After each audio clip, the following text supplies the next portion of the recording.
Los bandidos de Río Frío. Segunda parte. Capítulo 10. El capitán de Rurales. Los valentones de Tepetlaxtoc no quedaron muy contentos de la conducta de Evaristo en el ataque que sufrieron por las fuerzas del coronel Vaninelli. Decían en la pulquería del pueblo que era una gallina, un collón, un sinvergüenza, que se había juido en cuanto vio a las capas amarillas, que si él, como capitán que era de la cuadrilla, se hubiese puesto a la cabeza de ellos, se habrían zumbado redonda la caballería de línea y hasta cogido preso al coronel. De los indios enmascarados decían blasfemia y media, de cobardes y animales no les bajaban un punto, y se alegraban de que los hubieran colgado en los árboles, como se cuelga a los coyotes y a las zorras, para que sirvan de espantajo en las milpas. Y como tenían la deshonra que 4 de los muchachos de Tepetlaxtoc estuviesen colgados en los árboles en compañía de tan miserables brutos, a la noche siguiente de la derrota montaron a caballo, llegaron a las 3 de la mañana al camino de Río Frío, descolgaron a sus compañeros, hicieron una sepultura en el monte, los enterraron, después se hincaron de rodillas, les rezaron un Padre Nuestro y un Ave María por el descanso de sus almas, volvieron a montar a caballo y antes del mediodía iban entrando uno a uno en el pueblo, de modo que los pasajeros ya sólo miraban, balanceándose en el aire, las piernas prietas y desnudas de los enmascarados que tenían la cara y el pecho ya medio comidos por los gavilanes y aguiluchos. Evaristo, añadían, no se había portado bien dejando abandonadas a esas gentes para que se las comieran los opilotes.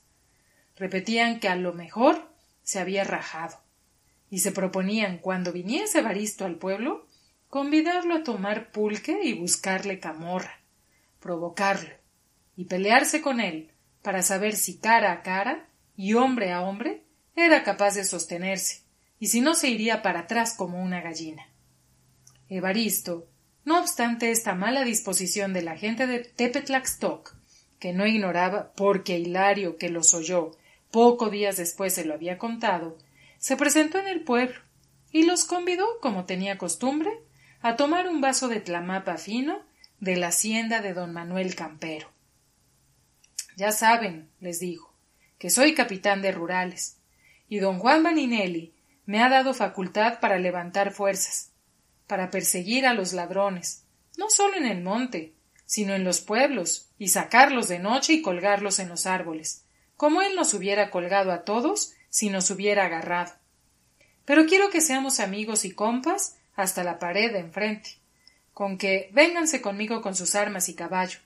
Ya nos dará el gobierno nuestro sueldo y veremos después cómo arreglamos nuestro modo de vivir. Ya de los indios, que para maldita la cosa me servían, no me queda más que uno, y tengo ahora otros que no saben nada de lo pasado y trabajan en el campo como cristianos, y se acabó, con que, ¿qué tienen que contestar? Pues, compas, y nada más, respondieron los valentones, y se estrecharon y se sacudieron las manos sucias y callosas. Bebieron hasta más no poder el pulque fino de don Manuel Campero, y la compañía de Rurales, para custodiar el camino de Veracruz, quedó formada.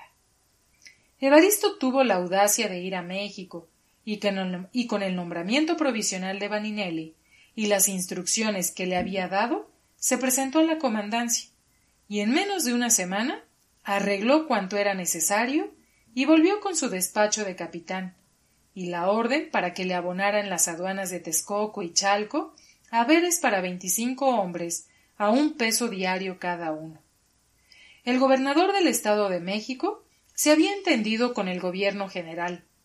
Estaba muy contento de que hubiese una fuerza que cuidase su estado y fuese pagada por la Federación, y se avanzó hasta escribir una carta muy afectuosa a Evaristo, llamándole estimado amigo, y diciéndole que confiaba en su patriotismo y en su valor para que pronto se viese restablecida la seguridad personal en esa parte del estado. Con todo y esto, los vecinos honrados de Texcoco, de Chalco y de Tepetlaxtoc, y aun el mismo administrador de la Blanca, que lo había recomendado, fueron atando cabos y casi no tuvieron duda de que Evaristo no era extraño a los acontecimientos de Río Frío, pues que resultaron pruebas contra los carboneros que trabajaban por su cuenta, y además la amistad que tenía con la mala gente de Tepetlaxtoc daba mucho que decir, aun cuando él había tenido cuidado de contar a todo el mundo que se llevaba con aquellas gentes, porque hallándose solo y casi aislado en el rancho de los coyotes, valía más tener amigos que no verse robado y asesinado la noche menos pensada. Pero sea lo que fuere, los que así sospechaban tenían tanto miedo que ni a sus sombras se atrevían a contar lo que pensaban. Evaristo, un cobardón vicioso pero afortunado, había logrado fama de valiente en la comarca que habitaba, y se había hecho temer. Lo mismo que Bedoya en su línea de político y de integrante, se había captado la amistad y la consideración de los ministros, magistrados y gente principal de la capital. Un par de personajes insignificantes, aparecidos repentinamente en la sociedad, habían sido causa de singulares acontecimientos, hasta el grado de poner en peligro inminente las relaciones de México con las naciones poderosas de Europa. Misterios humanos que cuando se cuentan en la simple forma que van pasando, se parece mucho a una novela. La seguridad del camino de Veracruz se restableció en lo aparente, pero los pasajeros de la diligencia no dejaban de llevar sustos en la parte boscosa de la calzada, ni de dar, aunque en otra forma, bastante dinero. Cuando menos lo esperaban, ya en un punto, ya en otro, salían de la espesura de las hierbas y de los árboles 10 o 15 hombres montados en buenos caballos y armados hasta los dientes, que rodeaban la diligencia, y alguno de ellos que fungía de jefe se acercaba a la portezuela, se quitaba el sombrero y decía con una voz hueca y frecuentemente aguardentosa: «Buenos días, caballeros. Es la escolta del camino». Pero las fisonomías de toda la escolta eran tan sospechosas y patibularias que a los pasajeros, y especialmente a las pasajeras, les brincaba el corazón. Galopaba así la escolta una media hora junto al coche, haciendo sonar los sables y tercerolas, y levantando una polvareda espesa. Y cuando les daba la gana, el jefe volvía a saludar y decía: «Se retira la escolta». Y uno a uno de los que la formaban iba sucesivamente tendiendo su sombrero e introduciéndolo hasta dentro, diciendo: «Lo que gusten dar, caballeros». Llovían pesos y pesetas en los sombreros hasta que no quedaba ni polvo en el bolsillo a los pasajeros. Enseguida metían las espuelas a los jacos y como demonios desaparecían en el recodo de la montaña. El gobierno estaba muy satisfecho y contento, y los que tenían que hacer el viaje a Veracruz llevaban por lo común 2 pesos para almorzar, 2 pesos para lo que se pudiera ofrecer, y 2 o 3 pesos para las escoltas, pues a veces se repetía 3 o 4 veces la escena en Amozoc, en el Pinal y al llegar o salir de Perote. Evaristo dejó el cuidado inmediato de las escoltas a Hilario, y él, con un par de valentones detrás, recorría los pueblos, indagando la vida y milagros de todo el mundo, tratando de trabar conocimiento y relaciones con las muchachas que le parecían más fáciles y bonitas, amenazando a todos los pueblos, y bajo el pretexto de purgar al país de bandidos, imponiendo su autoridad aún a los alcaldes y regidores, de modo que unos, porque algo tenían que les remordiera la conciencia, y otros, por miedo de ser calumniados y perseguidos, lo recibían con el sombrero en la mano. Le daban de almorzar de balde, y ya le regalaban un manojo de gallinas, ya un guajolote, ya una burra lechera y hasta caballos de algún valor. De vez en cuando venía a la capital en busca del coronel Vaninelli, a quien logró ver una vez, y de las autoridades civiles y militares con las que estaba en relaciones por motivo de desempeño de su comisión, les contaba 1000 mentiras y exageraba su constante trabajo y vigilancia. Una vez, un varillero que llevaba su papelera de cristal con alfileres, bolitas de hilo, estampitas de santos y otras baratijas, fue robado y asesinado por el rumbo del molino de flores. Evaristo quiso imitar a Vaninelli y se echó a buscar al autor del delito, pero imposible que lo encontrase. El lance había seguramente pasado en la noche. El varillero estaba tendido en medio del camino, en calzoncillos blancos, cubierto de sangre, con 6 u 8 puñaladas, y la papelera hecha pedazos a poca distancia. Eso era todo. Evaristo no se dio por vencido. Espió al primer indio que pasase solo con sus burros. A los 2 días de observación, un desgraciado que había conducido ladrillo a la fábrica de hilados fue aprehendido por el mismo Evaristo, y sin más ceremonia lo colgó en un pirul. Despachó con uno de los valentones los burros al rancho, y él se fue en el acto, seguido de otros 2, a dar personalmente el parte a México. Nos van a dar malos ratos los periodistas, le dijo el mayor de plaza, pero desgraciadamente no hay otro medio de acabar con los ladrones. Ya veremos. Pero pierda cuidado, que se le sostendrá, pues basta que sea amigo del coronel Vaninelli. Verdaderamente es un barbaján, dijo el mayor. Y desde ese día corrió la voz en México de que ese barbaján de don Pedro Sánchez, que andaba por el monte, era que ni mandado hacer para acabar con los ladrones. En los pueblos donde se supo el caso, unos lo elogiaban y otros le cogieron más miedo. De cualquier manera, el prestigio de Evaristo aumentó considerablemente. Un día, montado en un caballo soberbio que le habían regalado en la hacienda de Chapingo, y seguido de sus 2 valentones, se presentó en Chalco y tocó en la puerta principal de la casa de Cecilia, la que salió a abrir, pues se hallaba en el patio en aquel momento, ayudando a regar y barrer a María Pantaleona, entretenida con unas macetas que tenían flores y encantada con sus queridas golondrinas, que hacían sus preparativos para marcharse y dejar sus nidos arreglados para la primavera siguiente. Como sucedía siempre que veía a Evaristo, se estremecía y se turbaba, pero se repuso inmediatamente, y no pudo menos que saludarlo de buena voluntad y decirle que se apease, que descansase un rato y tomase café, chocolate o un trago de mezcal.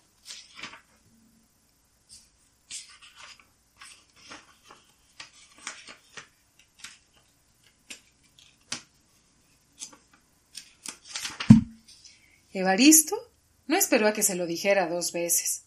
Se apeó, dejó su caballo en manos de sus satélites de fisonomías siniestras y 5 minutos después estaba frente a frente de Cecilia en la consabida pieza donde comió y bebió 3 días seguidos después del naufragio. Cecilia estaba en ese momento como dentro de su casa. Unas enaguas comunes de Indiana, fondo blanco y dibujos y flores rojos. Un rebozo del portal de las flores, el pelo un poco alborotado, las trenzas a medio hacer, atadas con listones amarillos, y la cara con gotas pequeñísimas del sudor que brotaba de sus poros a causa de la fatiga de barrer, sacudir y pasar las macetas de un lado a otro. Pero sus ojos tenían el brillo y expresión de siempre, y las gotitas de sudor, con el reflejo y los rayos del sol, parecían pequeños diamantes incrustados en su piel rosada y sedosa.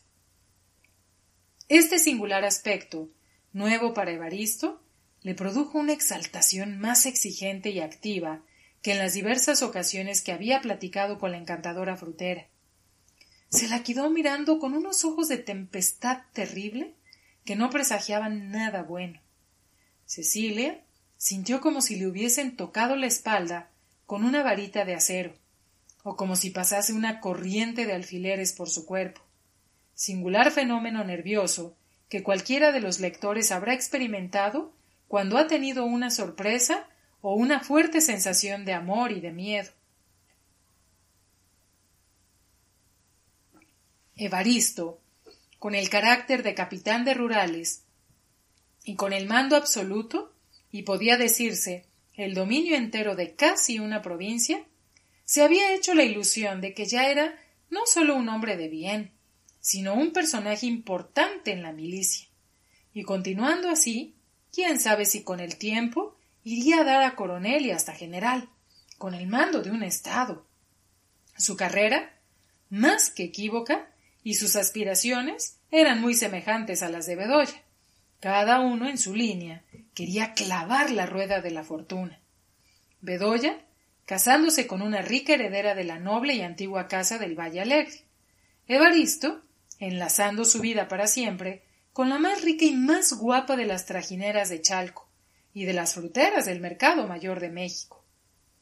El destino y la carrera del hombre, cualquiera que sea su nacimiento y el lugar que ocupe en la sociedad, las más veces se decide por el influjo, el amor o el desdén de una mujer.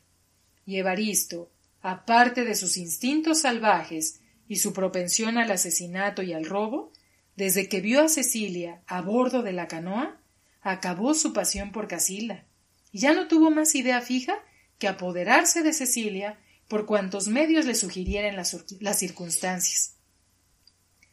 Ningunas más favorables se le presentaban desde el momento en que, en vez de haber sido ahorcado por el terrible Vaninelli, había recibido de él mismo la investidura de capitán de rurales. Por otra parte, el rancho, pocos años antes desierto e inculto, se había convertido en una finca productiva, y podía alegar a Cecilia que si ella con sus canoas y su fruta ganaba buen dinero, él, con sus siembras, al fin del año utilizaba quizá más. No le cabía duda de que con tales condiciones sería aceptado a Cecilia. Sería aceptado por Cecilia, y ya una vez casado y establecido, se iría poco a poco deshaciendo de sus cómplices, exponiéndolos a un lance, sembrando la discordia entre ellos, emborrachándolas para que se peleasen y se matasen entre sí como fieras, reemplazándolos con rancheros y mozos honrados de las haciendas, concluyendo por organizar una fuerza disciplinada y buena que de veras persiguiese a los ladrones. Él robaría los fondos de su misma tropa, se haría regalar cada vez cosas más valiosas de los hacendados y vecinos ricos y de los indios que tienen su dinero enterrado, y la vida no le costaría nada. Caballos, mulas, gallinas, verduras, carneros, todo lo tendría de balde, y lo más importante, el favor y el apoyo del coronel Vaninelli. En un cambio casi de frente, pero todo dependía de Cecilia.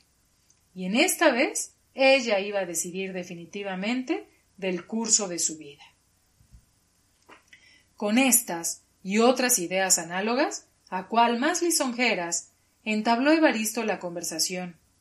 Doña Cecilia le dijo, arrimando su silla hasta tocarle con la rodilla, ya sabrá usted que soy capitán de rurales, que mando en todos estos pueblos, y que no hay quien me tosa, ni se me quede mirando.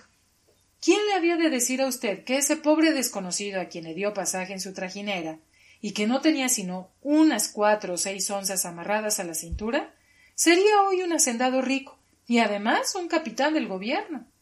Mucho me alegro, le contestó Cecilia retirando su silla, cambiando de postura y envolviéndose la cabeza con su rebozo azul. Siempre es usted conmigo despegada y desconfiada, continuó Evaristo aproximando más su silla. Si le digo que soy capitán y que si no soy rico, al menos tengo 4 reales. Como quien dice, es porque todo es por usted y para usted. Se lo agradezco, respondió Cecilia, volviendo a retirar su silla con cierta impaciencia. Pero cada uno está dedicado a su trabajo y gana lo que Dios le da. Le repito que me alegro. Y si continúa trabajando, será coronel y será más rico. ¿Qué más da?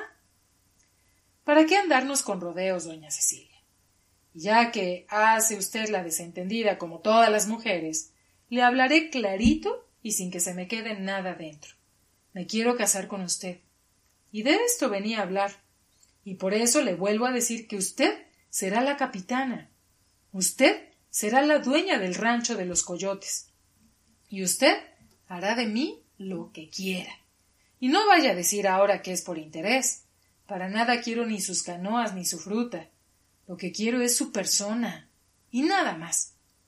Evaristo, orgulloso con su autoridad de capitán, y creyendo que su elocuente peroración había producido efecto, tiró a un lado el sombrero que tenía puesto y se atrevió a echar el brazo al cuello de Cecilia. Ésta, con un movimiento de cabeza, se escapó y se puso en pie. Siempre ha de ser usted atrevido, le dijo con enojo. Ya sabe que de nadie sufro llanezas. Siéntese y hablemos en razón. Tiene usted muchísima razón, doña Cecilia. No se me quita lo majadero por más que hago, ni a usted lo linda, que provocaría un santo. Yo no provoco a nadie. Dios me hizo como soy, y no tengo la culpa si los hombres son atrevidos. Siéntese. Los dos volvieron a sentarse. Voy a contestarle sin rodeos, como usted dice, y vale más así que no engañar. Yo no me he de casar con usted ni con nadie. Me gusta mi trabajo, mi libertad, hacer mi voluntad y gastar mi dinero sin tener que darle cuenta a nadie. Si eso es no más, será usted tan libre como ahora, doña Cecilia. Trabajará o no, como quiera. Vivirá aquí o en el rancho. Gastará su dinero, sin que yo le tome cuenta, que al cabo es suyo y no mío. Hará lo que quiera de mí, menos... ¿Por quién me toma entonces? Le contestó Cecilia con viveza. Ya ve que empezamos aún antes de ser casados. Precisamente por eso no quiero perrito que me ladre. Si soy mala o buena, a nadie le importa. Y si entro y salgo, tampoco. Ya le dije, ¿y para qué es hablar más? Y pues será la última vez que nos veamos. Tenga presente que no he de ser ni su querida ni su mujer. Si quiere que nos separemos amigos, mejor tome un trago y váyase. Que precisamente por ser ya capitán, es mayor el escándalo dejando el caballo en la puerta con los dos que trae de soldados o de mozos. Cecilia fue al armario, sacó una botella de mezcal y unas copas, las llenó y presentó una a Evaristo. Crea, doña Cecilia, que en lo que llevo de vida nadie me ha tratado como usted, y otra que hubiera sido habría ido a recoger los dientes al suelo. Y no habría usted ido por la respuesta a Roma. Si no lo sabe, es menester que lo sepa. De nadie me he dejado tocar en la vida desde que tenía 7 años. Siéntese.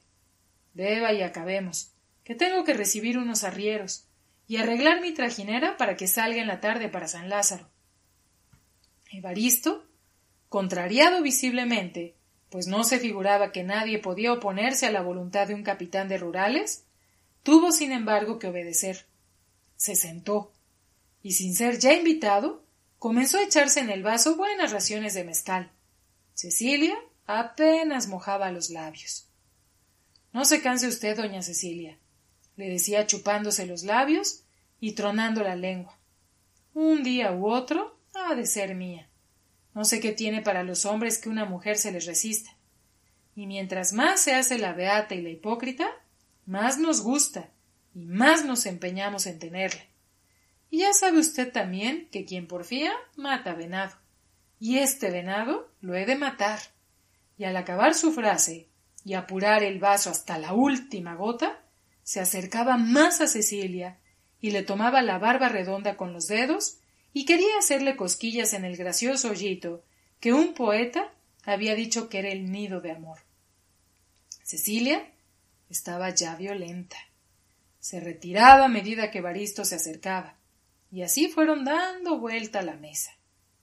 Oiga, don, le dijo Cecilia, marcando con esa palabra su desprecio y sin quererla llamar don Pedro Sánchez.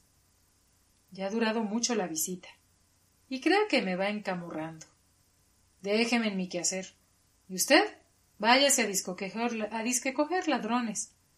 Que el ladrón que coja me lo claven en la frente. Evaristo tuvo un relámpago de cólera que salió por sus ojos, y Cecilia por un momento tuvo miedo, y creyó haberle dicho demasiado. Doña Cecilia, gritó Evaristo, cogiéndole el brazo y apretándoselo fuertemente hasta dejarle un cardenal morado. Por lo que tiene de mujer y de cristiana, no me diga más, si no quiere tener la suerte de... Iba Evaristo a pronunciar el nombre de Tules, cuando pensó que se perdía, y con una aparente calma y soltando el brazo de Cecilia, dijo: la suerte de un cobarde que se atrevió a medirse conmigo en cierta mañana y todavía está en el hospital de San Andrés. Cecilia, sorprendida con este brusco ataque, no pudo de pronto responder, y lo que hizo fue sacudir su brazo y rechazar a Evaristo con la otra mano. María Pantaleona, desde que Evaristo entró a las habitaciones de Cecilia, había estado en observación y escuchando la conversación, fingiendo o tratando efectivamente de componer una losa grande del patio, y alternativamente usaba para levantarla y colocarla de una barreta de fierro y de una pala. Cuando notó que la conversación iba convirtiéndose en un pleito y que Evaristo pasaba a las vías de hecho, se presentó en la puerta con su barreta en la mano. Las dos Marías eran como los perros, su único amor, su único pensamiento, su Dios, para decirlo de una vez, era Cecilia. Huérfanas, sin saber quién había sido su padre, y habiendo perdido a su madre cuando eran pequeñas, querían a su ama más que lo que hubiesen querido a su madre, y ambas, sin vacilar, se habrían arrojado a una hoguera por salvarle la vida.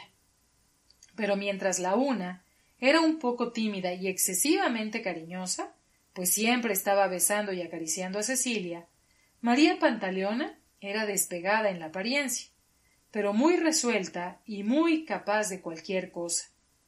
Como la mayor parte de los de su raza no conocían la sensación nerviosa que se llama miedo. No hay loco que coma lumbre, y Evaristo, a pesar de su soberbia humillada y de su lujuria vencida, recordó la tanda de escobazos que le propinaron las dos criadas, y se contuvo, y cambió de tono, dijo algunas palabras incoherentes, y se sentó en su silla con una aparente tranquilidad. ¿Se le ofrecía algo, doña Cecilia? Dijo María Pantaleona, mirando fijamente a Evaristo. Nada, le respondió Cecilia. Continúa tu trabajo. Ya don se va a marchar. Y se estaba despidiendo. María Pantaleona se retiró, pero sin perder de vista desde el corredor el lugar donde paseaba la escena que se acababa de encontrar. Oiga, don, continuó Cecilia dirigiéndose a Evaristo, no he querido hacer un escándalo como el de los meses pasados. Váyase en paz. Y prométame no volver ni mezclarse para nada conmigo, que yo haré lo mismo, y acabemos. Bueno, doña Cecilia, pues usted lo quiere, acabemos. Pero acabemos como amigos, y eso le tendrá más cuenta. Devuélvame mis alhajas que le di a guardar, y así acabemos de una vez. Cecilia se turbó, y en aquel momento se arrepintió de haberlas confiado a don Pedro Martín de Olañeta, de haberle contado ciertas historias secretas, recibiendo al mismo tiempo las confidencias del abogado, que no faltaba un solo día en acudir al mercado y recoger su fruta en su ancho pañuelo paliacate. Las prendas que usted me dejó a fuerza guardar, apenas las vi, pero como había perlas y diamantes viejos, las llevé a México para que estuvieran más seguras, y las di a guardar. Se las tendré aquí dentro de 3 días, y María Pantaleona se las entregará. No sé si tal cosa es mentira o verdad, pero no me importa, es igual. Siéntese 5 minutos, doña Cecilia. Hablemos en razón, y le probaré que es imposible que se me escape, y que usted ha de ser mía, y nada más que mía, por bien o por mal. Eso lo veremos. Le vuelvo a repetir que no me conoce bien, y que lo que tiene que hacer es largarse y pronto. Siéntese, le digo, y óigame 2 palabras. Cecilia, que ya no sabía qué hacer, compuso con cólera sus enaguas, se embozó bien en su rebozo y se sentó. Soy capitán de rurales. Ya lo sé. Soy capitán de rurales, continuó Evaristo, y el coronel Vaninelli me ha dado facultad para perseguir a los ladrones. ¿Y eso qué me importa a mí? Le contestó Cecilia. Ay, mucho que le importa, y se lo voy a decir. Ahorita mismo entran mis soldados, la amarran codo con codo, lo mismo que a esa de criada que me he de vengar de ella, y las mando o las llevo a caballo o en canoa, o como pueda, y las meto en la cárcel, acusándola como cómplice y encubridora de los ladrones, y ya tendrá que entregar las alhajas y decir de dónde las cogió. Apenas acabó de escuchar Cecilia estas palabras, cuando gritó a Pantaleona: «Cierra la puerta con el cerrojo y ven con tu barra». «¿Es usted, don?», le dijo encarándose resueltamente con Evaristo, tan pícaro y tan desalmado como animal. «Acusarme de ladrona y de cómplice. En ese caso, cómplice de usted, que me entregó las alhajas». «El animal es usted, doña Cecilia. ¿Cómo le habían de creer semejante cuento? Yo soy capitán de rurales. ¿Y usted? Una frutera ordinaria. Yo cuento con el coronel Vaninelli. ¿Y usted? Con ese zarrapastroso y cobarde licenciado, que ya he sabido que se llama Lamparilla, que de una bofetada lo tiendo muerto en el suelo. Y parece que usted no conoce ni sabe lo que pasa. Mientras se averiguan las cosas, si cae usted en manos del juez Bedoya o del otro, que todos son lo mismo, se pudrirá en la cárcel, teniendo que condescender con cuantos quieran. Y lo que es la honra, como usted dice, no se la vuelve ni Dios. Escoja ahora mismo entre eso y ser la mujer de un hacendado, de un capitán de rurales y de un hombre completo y valiente que la traerá en las palmas de las manos.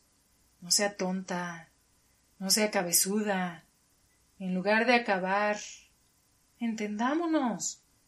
Déme siquiera una esperanza. Me marcharé al momento y seré su amigo». Cecilia, cuando escuchaba esto, no podía contener su rabia. La cólera la ahogaba y se desbordó en injurias de tal manera que estuvo a punto de perder la razón. «Me quiere coger este grandísimo por la fuerza. Y eso no será», dijo Cecilia, echando espuma por los extremos de su boca. «Usted no me conoce a mí, y yo lo conozco a usted y lo entregaré a la horca, que es lo que merece.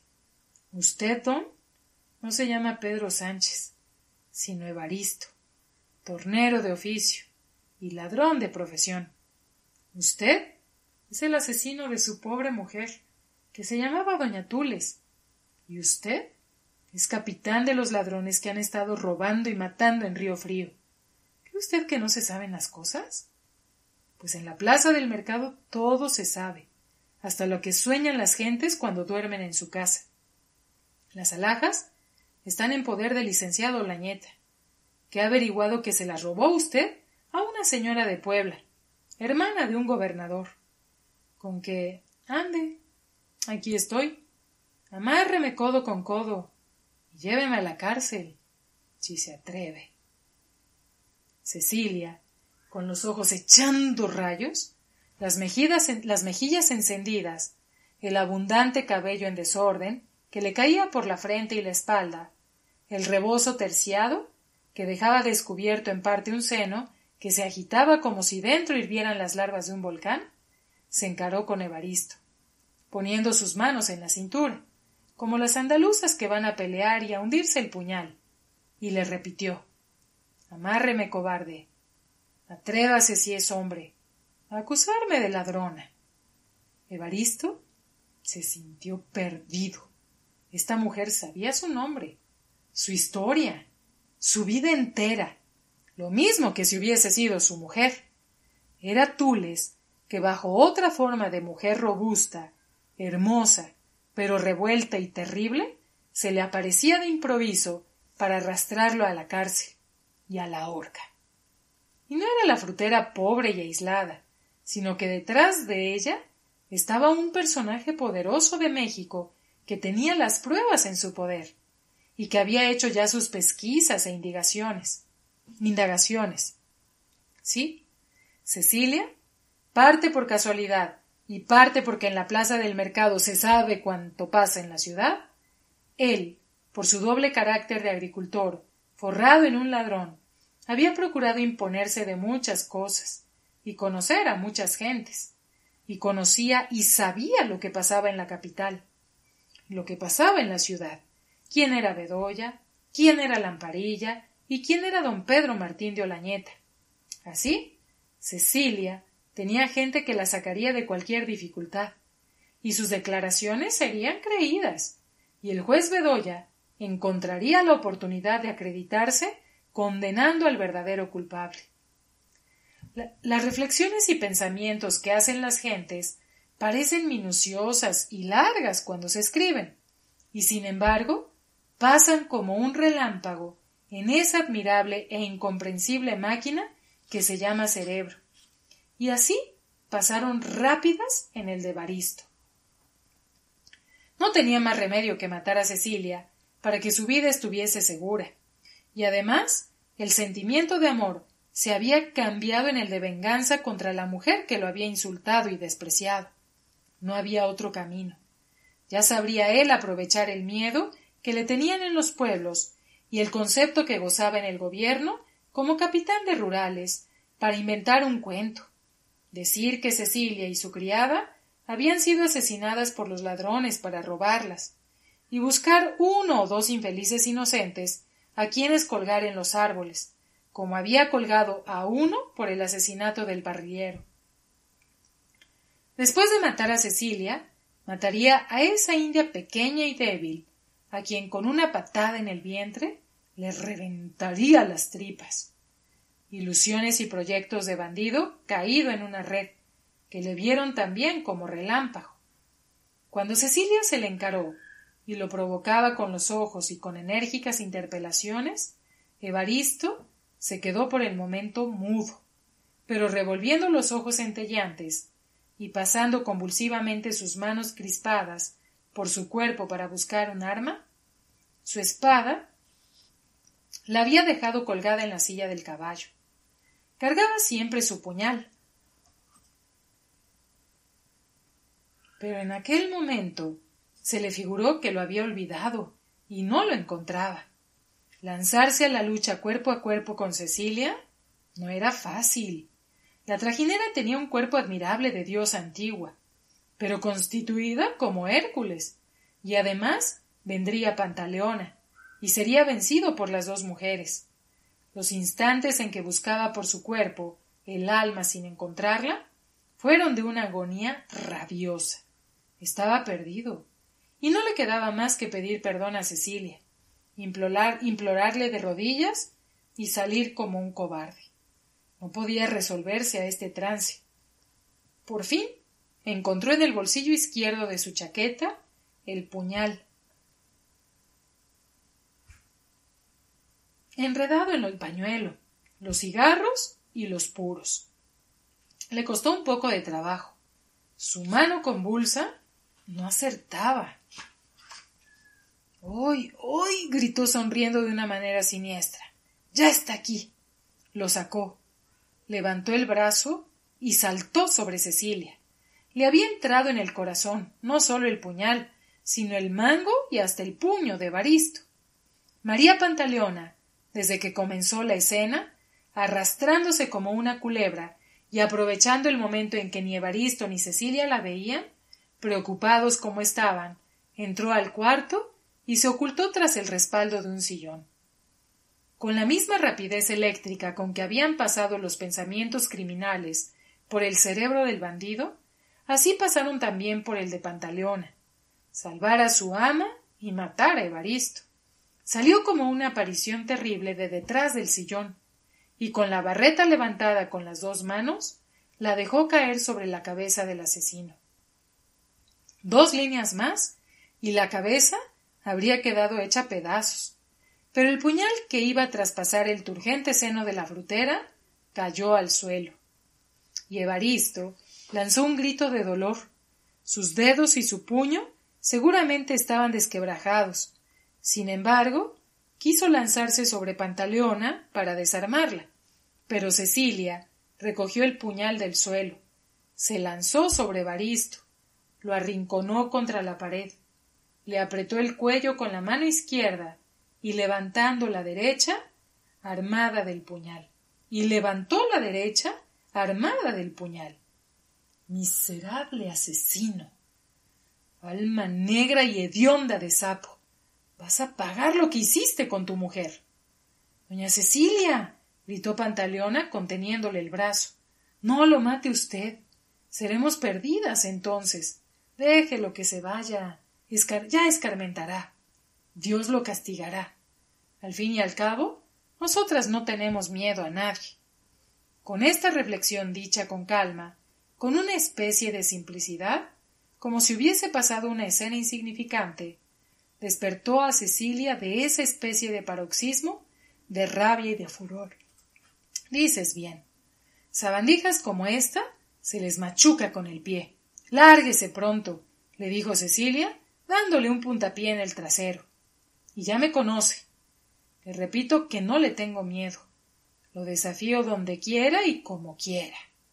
Evaristo quería hablar, volverse, luchar, pero Pantaleona tenía su barreta y Cecilia el puñal.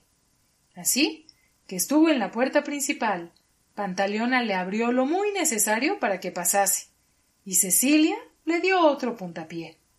Las mujeres suelen hacer esfuerzos viriles, pero cuando llegan a cierto punto son vencidas por la naturaleza misma de su delicada organización. Pantaleona cerró bien la puerta, y Cecilia apenas tuvo tiempo de atravesar el patio, llegar a su recámara y caer sin sentido en su cama. —¡El Indino! —dijo Pantaleona con calma cuando vio a su ama en tal estado. Puede ser que hubiera sido mejor haberlo matado. Pantaleona, con verdadero cariño de hija, atendió a Cecilia con friegas, olores de hierbas aromáticas y otros remedios caseros, pero no fue despertando de ese sopor repentino que congestionó su cerebro, sino ya muy entrada la tarde. La reacción femenina era completa. Del valor intrépido y de la cólera furiosa pasó a las aprensiones y al miedo. Nada, Pantaleona, le dijo, no te ocupes de despachar la canoa, que se quede como está, y ya le encargaré mis negocios a don Muñoz. Vámonos ahora mismo, aunque sea en la chalupa, porque este hombre va a volver esta noche con sus bandidos y nos asesinará sin remedio. A toda prisa arreglaron las cosas de la casa y se embarcaron en una chalupa donde apenas cabían las dos. A la medianoche, casi a la misma hora del naufragio, y con la luna llena, se deslizaba entre ondas y rieles de plata, con la velocidad de un cisne, la pequeña embarcación que conducía a México a las dos mujeres fuertes que habían luchado y vencido al terrible bandido de Río Frío.